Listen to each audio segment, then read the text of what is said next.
Fala galera, paz de Cristo para todo mundo.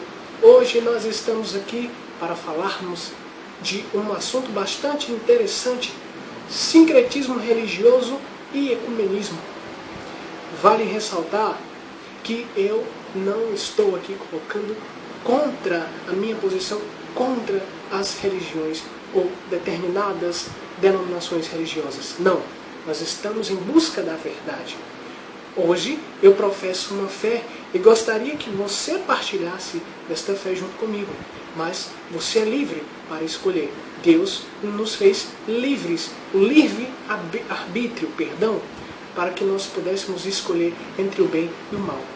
Queira Deus, e eu rezo por isso, que você escolha o bem. Mas nós vamos iniciar falando sobre sincretismo religioso. E o que seria sincretismo religioso? Preste bem atenção. É a junção de duas ou mais religiões unidas em práticas ou exercícios culturais. O sincretismo religioso quebra a veracidade de uma religião específica e o fato de que não há uma verdade absoluta na fé. Ou seja, há um relativismo que quebra a razão da prática e o próprio sentido de fé.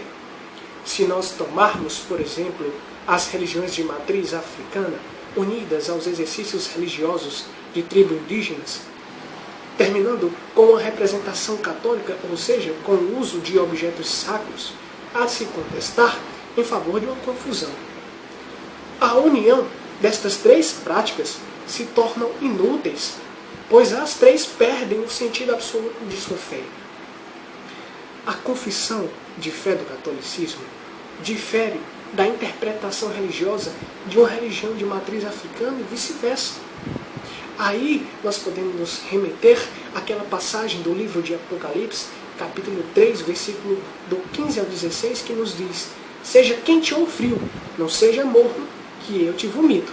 Ou seja, nós devemos escolher, como eu iniciei dizendo, a verdade.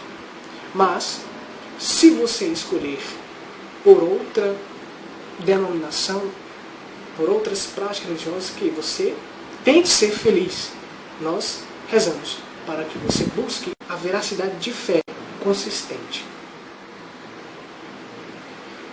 Nós também vamos falar agora sobre o ecumenismo. O que seria o ecumenismo? Veja, é a união de uma verdade absoluta presente em outra denominação cristã. Ou seja, são os pontos em comum da fé cristã. Vale ressaltar que não é porque a profissão de fé se pareça que haverá ecumenismo. Então, perceba que o ecumenismo ele está ligado a determinadas práticas ou confissão de fé que seja comum à sua.